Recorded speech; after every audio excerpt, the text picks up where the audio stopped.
Hello and welcome to this edition of Bayou Time. I'm one of your co-hosts, Keith Whiteside, licensed clinical social worker with Terrebonne Home Care.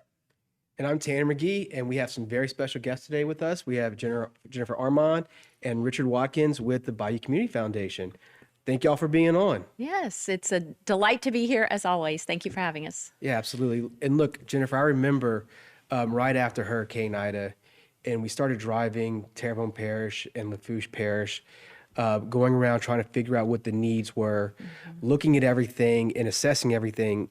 The overwhelming thing you were struck by at that time was the housing crisis and the housing needs in both Terrebonne and Lafourche Parish. I don't know that was Bayou Community Foundation's original goal as a nonprofit, but you quickly found a place for you to fit in. Is that correct? Yes, that is. Of course, the first 2 to 3 months, as we all remember, we were focused on relief. We were focused on food and water and gasoline. Richard Watkins, a member of our board and a volunteer for Bayou Community Foundation, participated in one of our gasoline distributions Labor Day weekend right after the storm. And I think that's when the housing need truly came to light. Richard might want to talk about that. Yeah, we were in Dulac. We were distributing 8,000 gallons of gas, and that was my first time down there since the storm.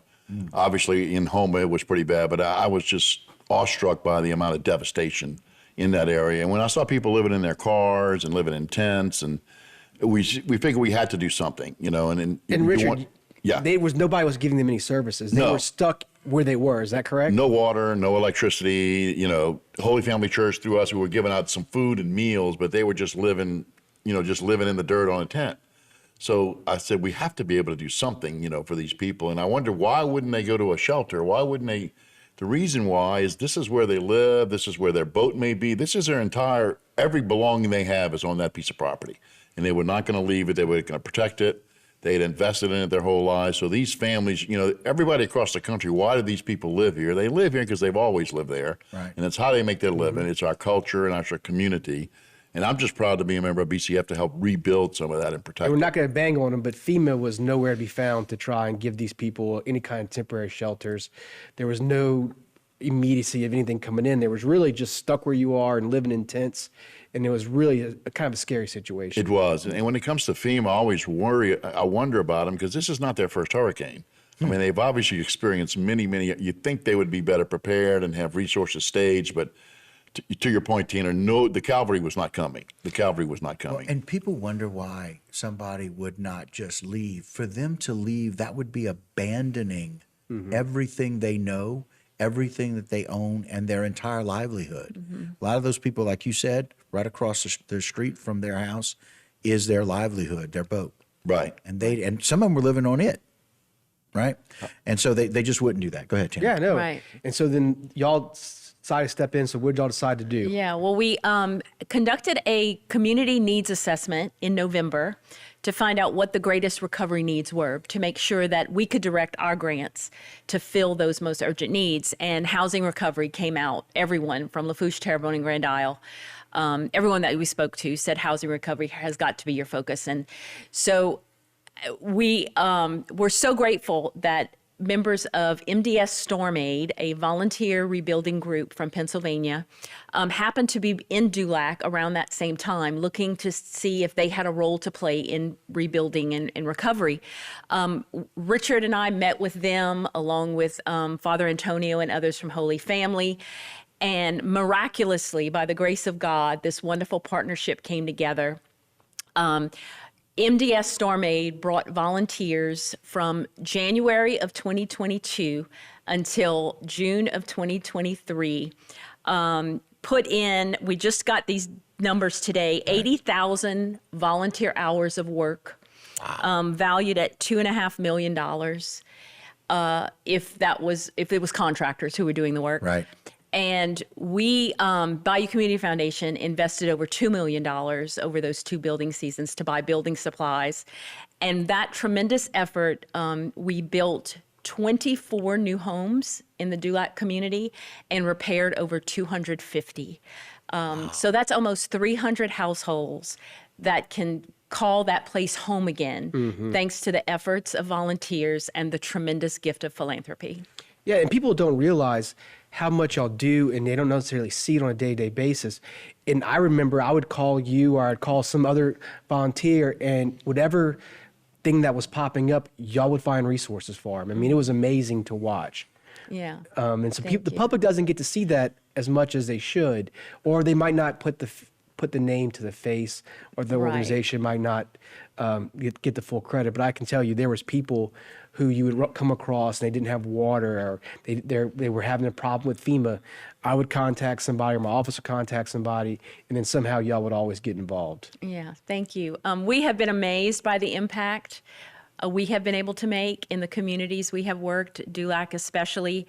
Richard can tell you, while Storm Aid was here, we had weekly community dinners every Wednesday night at the home base, the Storm Aid home base, and we had residents attend and the volunteers, and it was truly wonderful to see their gratitude. Yeah, the effort in Dulac was much more than just building houses. We were rebuilding lives, and it really stoked a community interest and community spirit and gave them some hope. Because there was nobody, FEMA wasn't there, IDA sheltering hadn't started yet. So the program, while the bricks and mortar are great, what it does for these people in reestablishing their lives. So when we affected 400 people in Dulac, I don't know how many people live in Dulac, but that's a lot of them. It sure is. So we touched a lot of them. And the beauty of Bayou Community Foundation versus the government, we're very nimble. We're not hindered by a lot of rules and regulations that the government has to go through to procure things. If we need something to happen, we can make it happen almost immediately. Well, and y'all do make things happen. And one of those things we need to make happen is a quick commercial break. And we're going to come back and talk a whole lot more with you guys. So join Jennifer and Richard, Tanner and myself when we come back from this short break. Don't go anywhere. We'll be right back here on Bayou Time.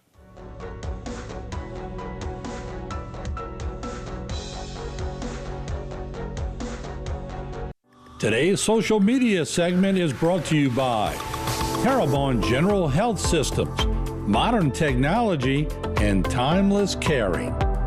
Rouse's, you're either local or you're not. Buick, the craft of modern luxury. St. Martin and Bork, know your rights.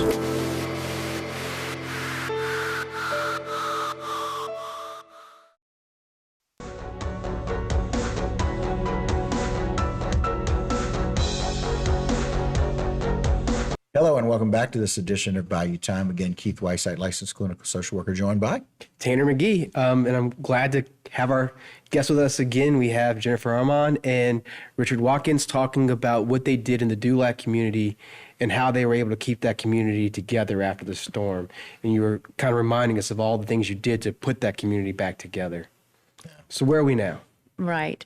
Well, as we talked a little bit about, we are rebuilding lives just as much as we are rebuilding homes and rebuilding families and keeping families here living on the bayou.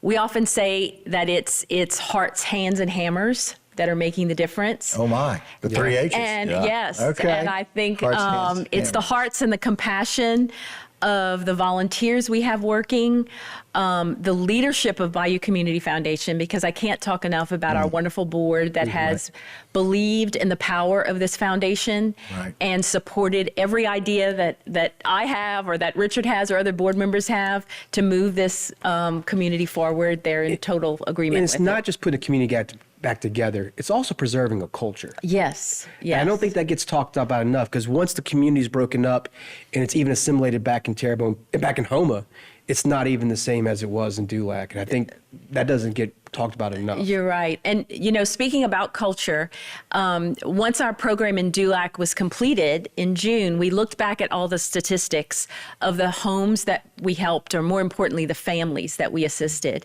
And I calculated that 80% of those households were Native American households with at least one member of that family, one spouse, one parent, from the Native American community. And what a tremendous culture to ensure that we are keeping intact and keeping here and helping those people continue to live their lives and raise their families and continue those important traditions. Yep. Go ahead, Richard. Oh, I just want to reiterate on Tanner's point. I think, obviously I'm born and raised in Terrebonne Parish. I haven't lived here all my life, but most of my life.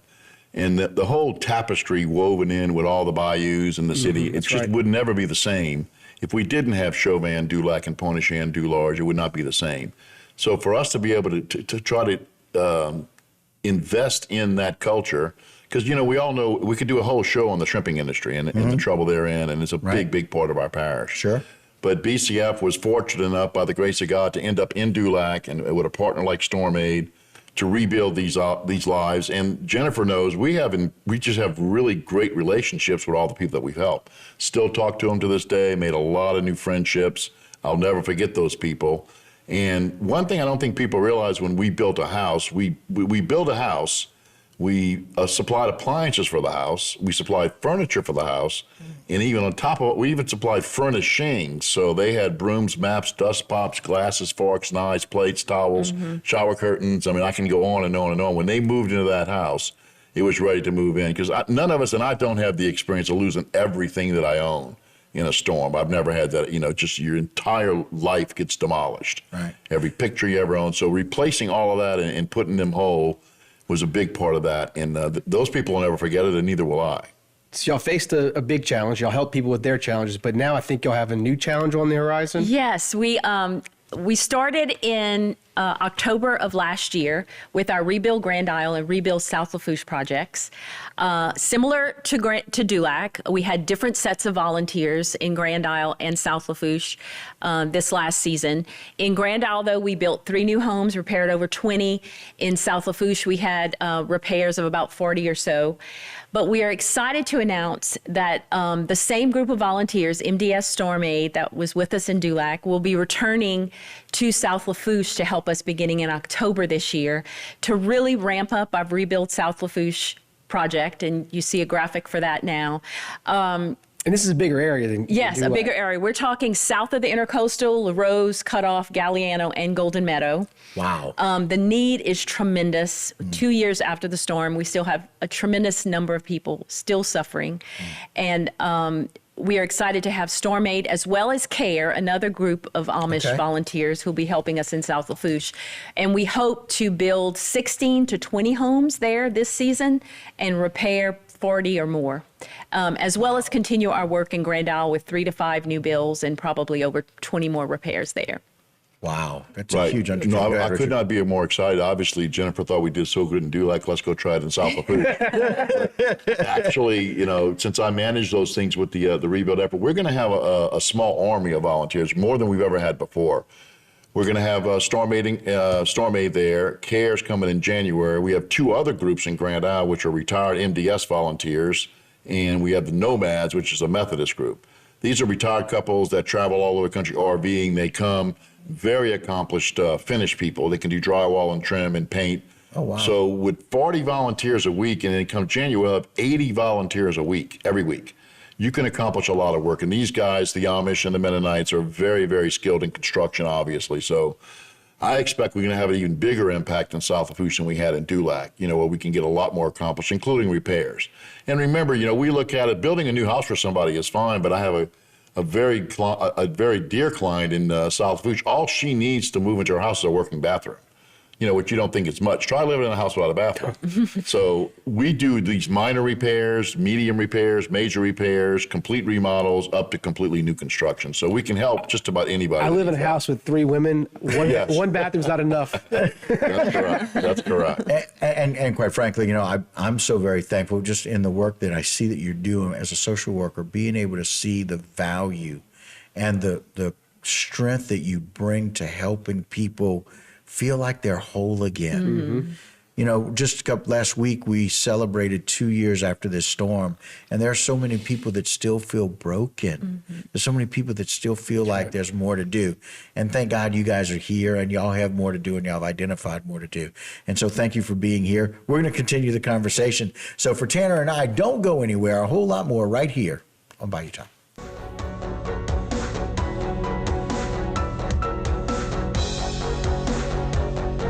Today's social media segment is brought to you by Alford and Associates for all of your insurance needs. CIS, Cardiovascular Institute of the South, the highest quality cardiovascular care available. Barker Honda, the Barker family tradition of quality.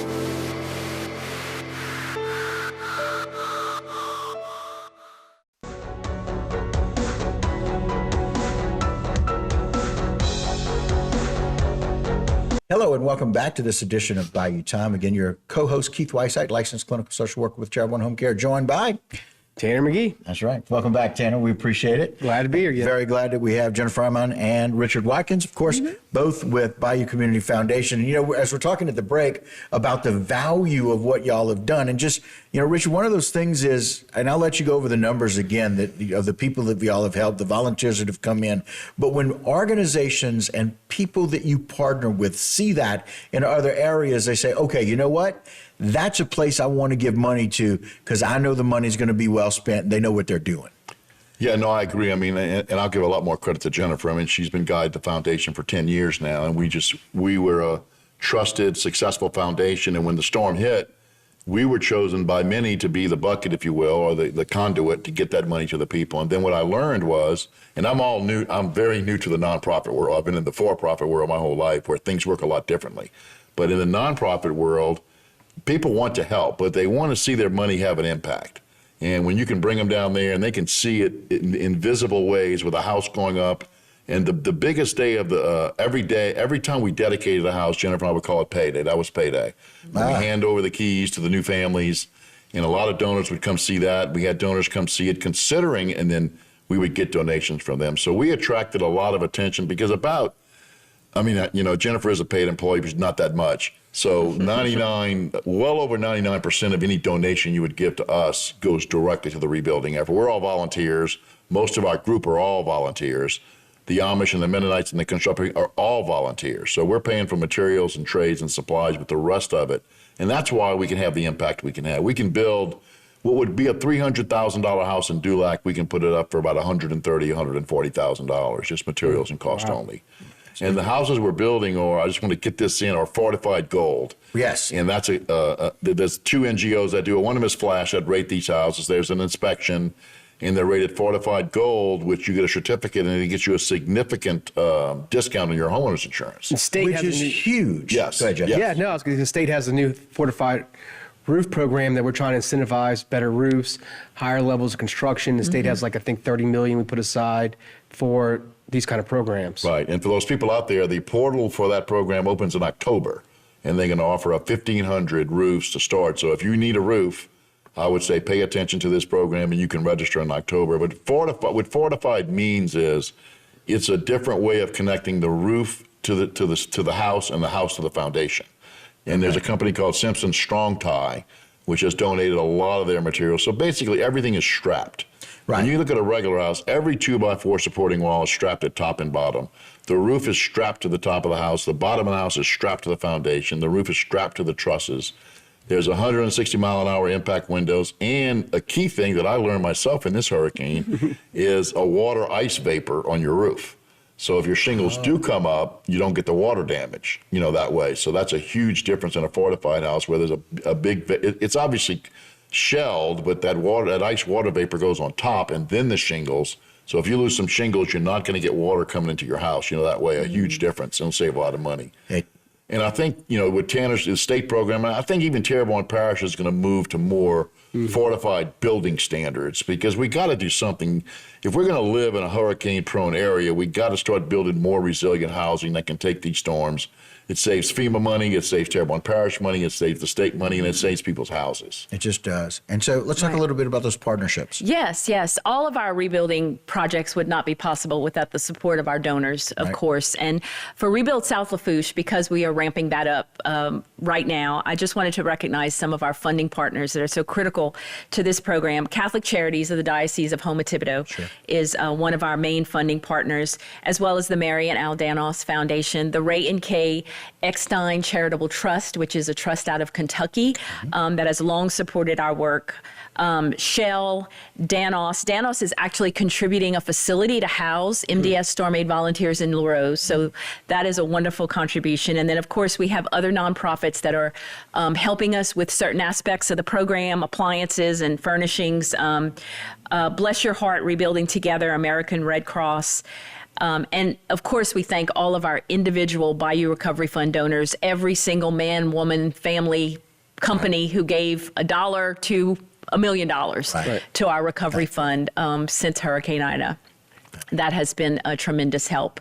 Now, No, I just one other thing before I forget. If Sure. there's anybody in South Lafourche watching, which I'm sure y'all reach people there, Absolutely. you can go to our website, and if you need help, Okay. you can go to our Yep. website and apply. We Yep. still have There's a website. rebuildsouthlafouche.org. Yeah, you can apply, and we still have money and budget, and we could be able to help you. So if you need help, please apply. And we're not turning the page on the storm, but we are turning the page to the segment a little bit because you have something else you want to talk about, which is the Hunger Summit. Is that Yes, correct? of course. I mentioned how housing has been our priority after Right. Hurricane Ida. We all know that hunger insecurity in our area has really risen, really since COVID. Yep. Bayou Community Foundation will host our second Bayou Region Hunger Summit with Second Harvest Okay. on October 12th at the LaRose Civic Center. We're bringing together nonprofits who serve people in any capacity with regard to food distribution and hunger insecurity to hopefully develop strategic partnerships to better deliver services and deliver it to more people better.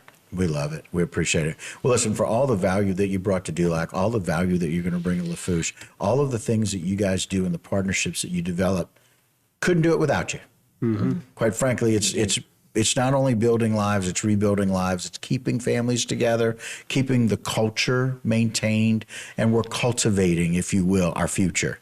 And so it's very much appreciated. Thank you so very much for what you do every day, what the board does and what your partnerships do. And I know for Tanner and I, we just, he fights for those things and has for many years about what people need, both as an attorney and then also through politically what we do. And as a social worker, I can't be thankful enough. So thank y'all so much for joining us. You're welcome. All right. On behalf of Tanner and I, thank you so much for joining us. That will do it for this particular edition of Bayou Time. Don't go anywhere. A lot more local programming right here on HTV.